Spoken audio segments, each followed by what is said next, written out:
Hey scrappers, if you're looking to figure out what materials you should sell this week or hold this week, now is the time to do it. Our weekly report is going to give you that information, up-to-date market news, pricing. Let's get right into it. We'll talk about it inside.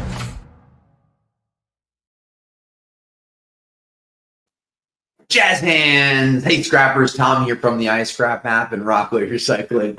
Today is Wednesday, October 29th. We are live, 1 p.m. Eastern. Many people have already joined. If you are live and you have questions for me, I would love to answer them. That's why we do this every Wednesday, to learn about questions that you have, to share market news. Don't forget, subscribe to our page so you can get lots of videos on how to make more money with your scrap, updates, teach you about things. We know that a lot of you are very passionate about scrap, as are we. That's why we're here today. So don't forget to like and subscribe to our channel. And if you're looking for extra videos, our YouTube members get even more access to the different things that we put together on the back end here at Rockaway Recycling and iScrap. So where do I want to start? Well, let's look with a quick, easy win. I mean, copper's up 3.5% in the last week. Whammy. That equates to about 25 cents a pound. Why is that happening? Well, right now, I believe that President Trump is meeting in China with President Xi, or in South Korea, I believe. And there's supposed to be a trade deal announced any second or any minute or any hour, but today. If that happens, you may see copper prices going up more. Last I checked just a few minutes ago, we're up 8 cents already to a trading level at $5.25 in the U.S. markets. More importantly, the international markets are also up and have hit all-time record highs. Now, why more important? Back in July, crazy aberration, tariff talk on copper. Copper goes to $6. But that's domestic copper. So those of you that tune in every week or every month, you remember that that was a humongous inflation that wasn't really real. That quickly came down about a month later. So seeing all-time high international prices is a booyah moment. Booyah. We're seeing these markets up. We're seeing demand. And one of the things that I talked about in my weekly report, and if you only watch our videos, that's great. But I write about a lot of other things that I may not always cross-reference inside these weekly reports. So check out the weekly report. The link is below. So check that out, because I talk about a lot of other things. The copper demand is this. The copper demand over the next 10 years, they're predicting that supply is not going to keep up with it. Why is that so great? Copper prices are going to stay high, and we're going to be able to see the markets increasing more. So we may not see a bottoming out of the market as long as things stay the way they're supposed to stay, right? We're not talking about wars, knock on wood. We don't need any of that. We need them to stop, right?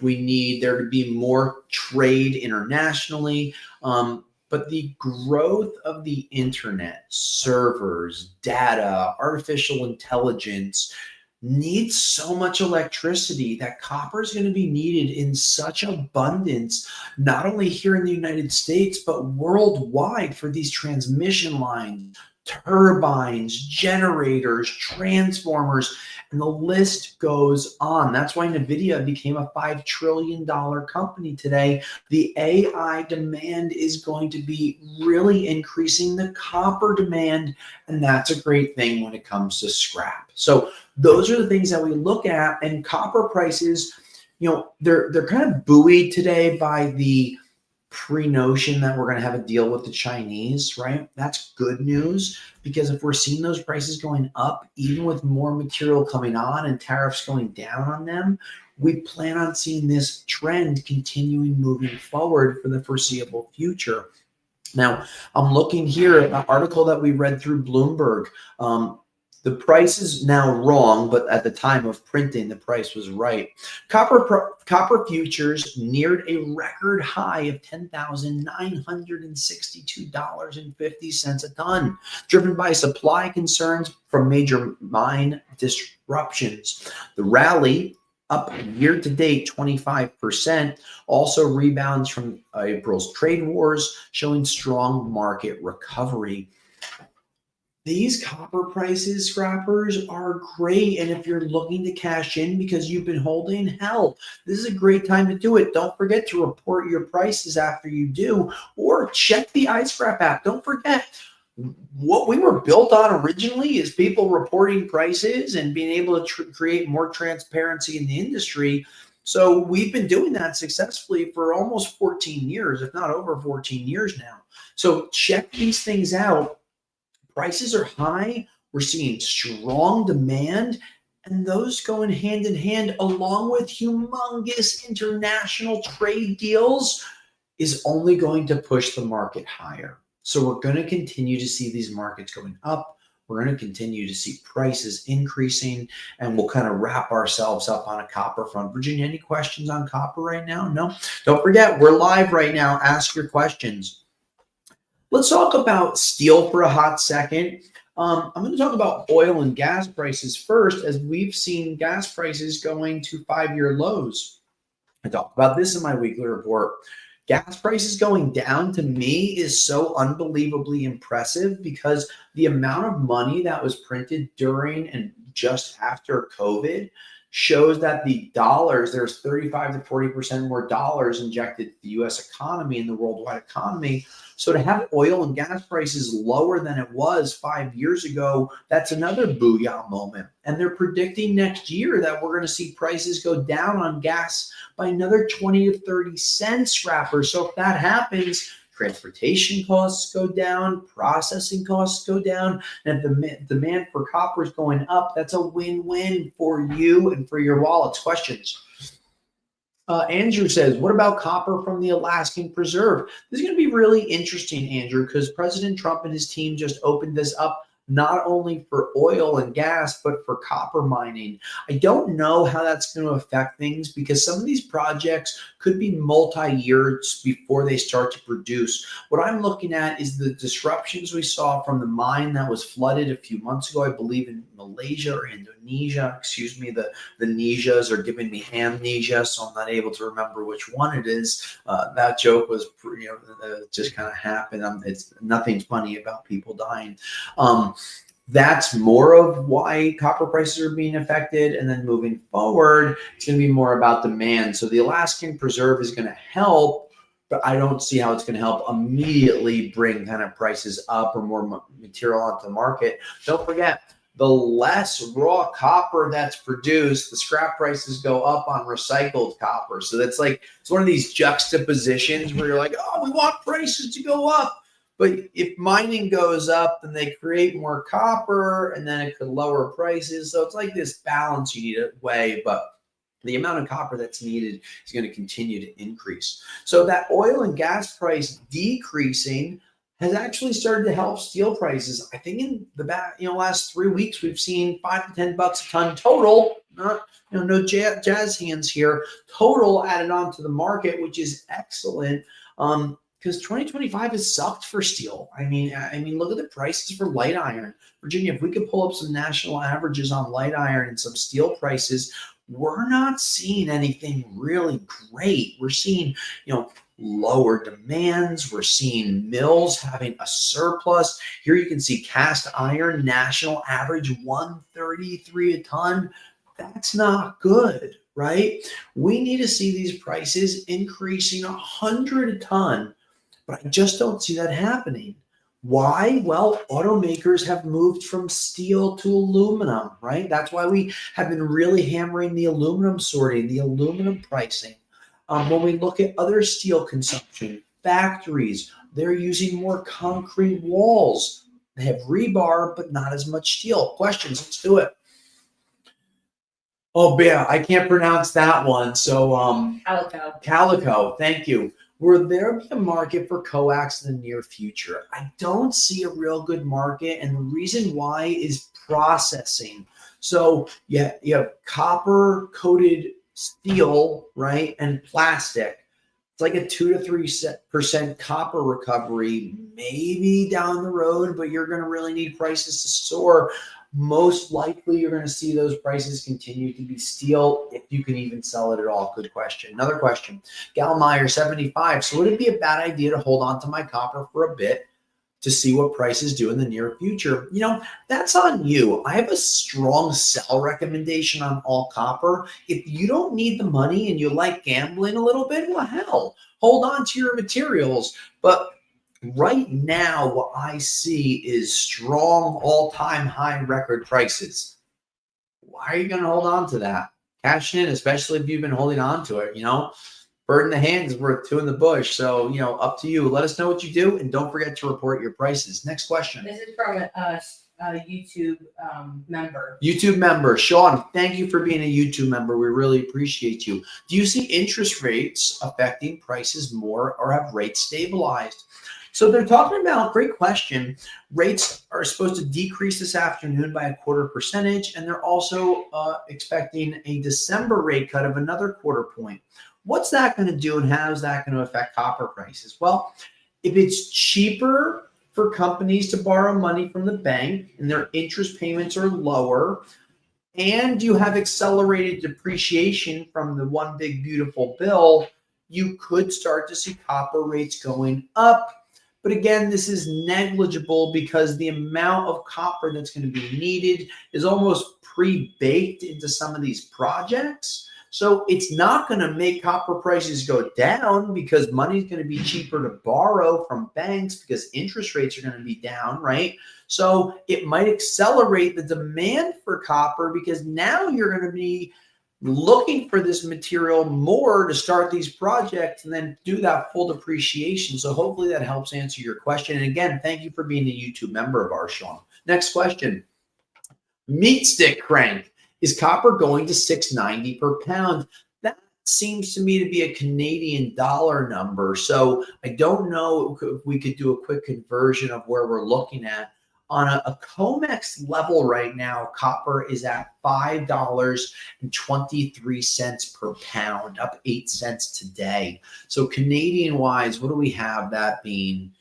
$4.97. $4.97 on a US dollar-wise. So if you're talking US dollars, copper $6.90, or as my kids might joke, if that was 767, which I still don't get.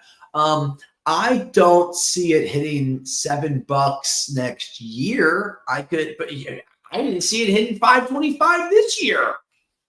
Could it hit $7? Probably. Could it be in the next 2 to 3 years? More likely, because I see a lot of profit taking getting ready to happen in November and December.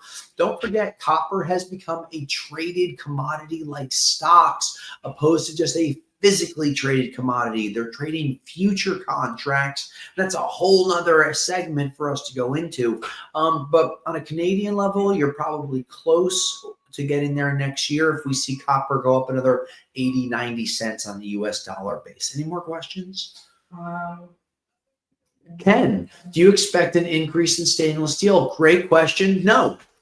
I had stainless steel. How long do we have that as a hold, Virginia? 12 months? Probably more than that. I probably had 12 to 16 months of recommending we hold stainless.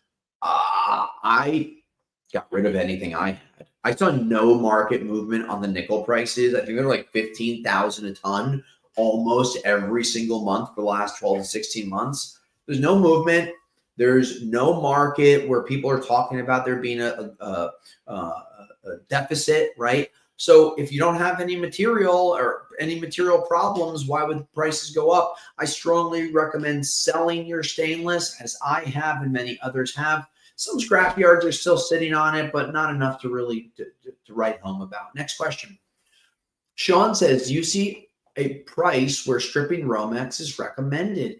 Well, Sean, a lot of people strip Romex now. And don't forget, Romex is about 65% copper. And one of the things that I've really, great question, by the way. One of the things that I've really talked about is your hourly wage, right? What you're paid. So if you have 100 pounds of Romex and you could sell it for $2 a pound, $200, right? If you stripped it and you got 65 pounds of Bear Bright and you could sell it for $4 a pound, right? That comes to what? 65, 130, $260, right? So that 100 pounds of Romex, you could sell it $2 a pound. That's $200. You could strip it and sell it for $260. How long does it take you? Does it take you more than an hour? Do you not care because you enjoy doing it and it's a hobby for you?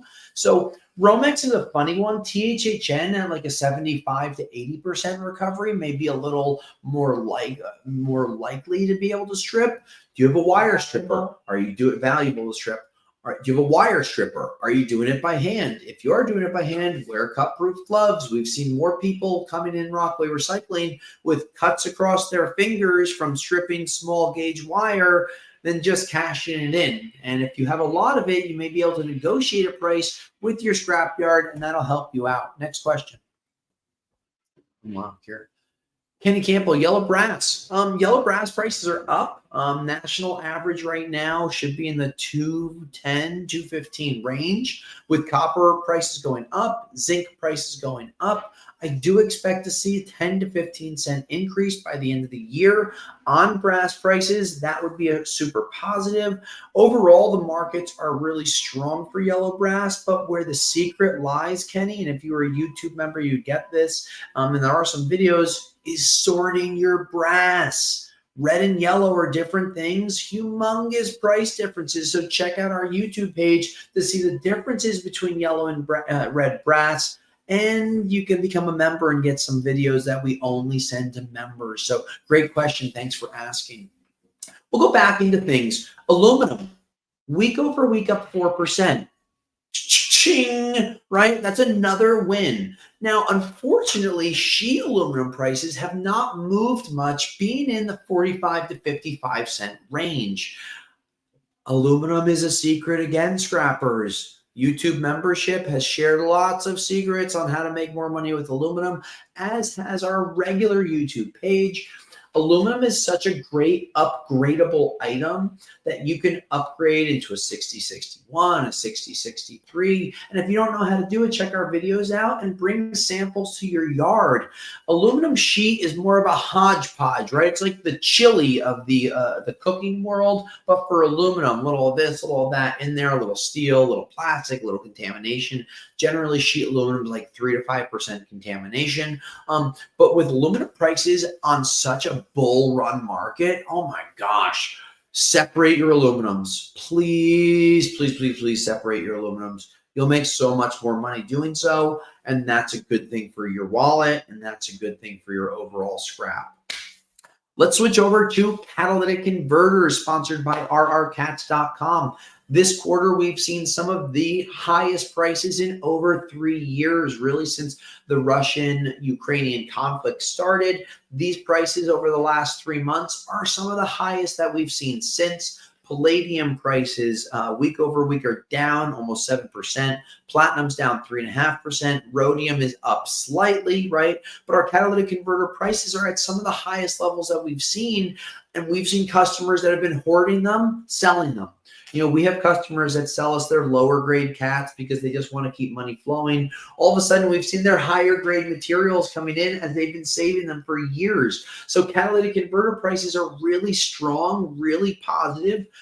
Team at RR Cats offers you free shipping and 10-day price lock guarantees. And we have lots of happy customers at Rockaway Recycling and RR Cats. So check out our reviews, check out our process. And if you're on the app, you can request a quote for a catalytic converter directly through the iScrap app. Another win for you. Overall, I mean, I don't know where we're going, but with all the positivity that we've seen from the Trump Asian tour the last few days, rare earth mineral deals, potential deal with the Chinese today, interest rate cuts today. We've seen lots of positives, right? There's a few negatives. We saw gold prices go down 10%. Wasn't surprising because they ran up so quickly to 4,400 an ounce. To go to 4,000 an ounce did not surprise me. But we still see high prices on gold, on copper, on silver. That affects your scrap electronics. So if you ever are holding your memory or CPU chips, now is a great time to cash those as well. We'll quote and buy those at Rockaway Recycling through the mail also. But overall, we're really looking at a positive market. We're seeing regulations be pulled back. This from investing.com. Trump revoked a strict 2024 air pollution rules on copper smelters, granting a 2-year compliance exemption, citing national security and industrial competitiveness. They're loosening up regulations to allow people to refine and pull out more copper. These are wins, right? The previous administration really constricted a lot of these energies, from gas to oil to copper to recycling manufacturing facilities, oil, coal, gas, right? All of these things have been hurt from the previous administration, with restrictions really tightening in. We've now started to see a loosening of regulations, giving us more of a power concept instead of a fall behind concept. So as recycler and as scrappers, we're going to see some great prices for materials moving forward.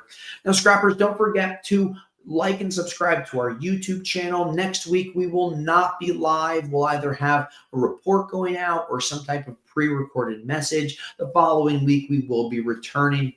So if you have questions, comment below. If you're not watching us live, that's okay. We got a couple more questions. Let's get to them.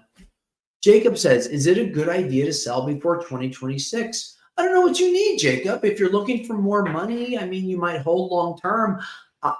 If you look at my shop, it's empty. So if that's any recommendation for you, I'm moving things in within 2 to 3 days of getting them. I think it's when you have all-time high prices, what are you waiting for? All-time higher prices, right?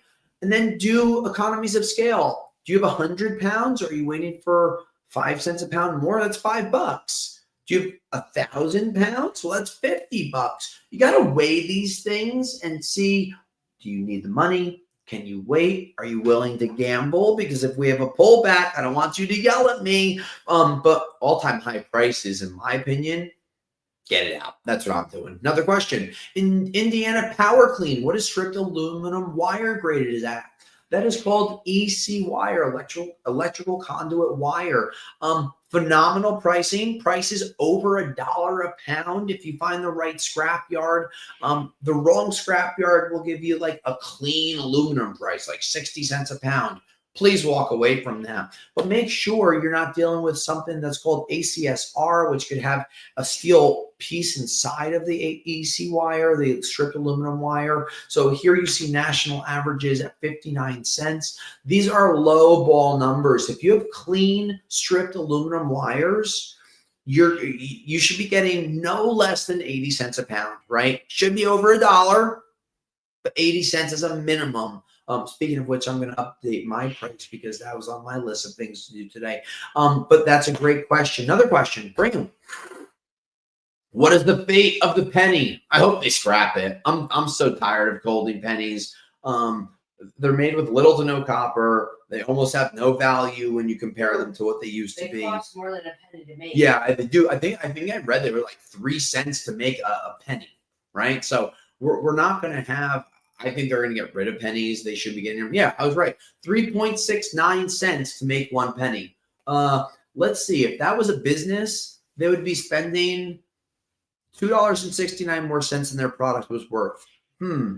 I can see those pennies quickly disappearing. And I think that copper pennies were like pre-1980, and you're not allowed to scrap U.S. currency. So I would just bring them to the bank and get rid of them. So hopefully they get rid of them too. Scrappers, this has been really exciting and great. I hope many of you have a great Halloween with your children, grandchildren. Lots of candy coming up in a couple of days. Today is Wednesday, October 29th. My name is Tom from Rockaway Recycling, the iScrap app, also representing RR Cats and rrcarbide.com. So if you're looking to sell any material online, please utilize our sources and our quoting system. We look forward to seeing you in a couple of weeks live again. Don't forget, I will be off next week, so we'll be tuning back in 2 weeks. And until then, I'll scrap you.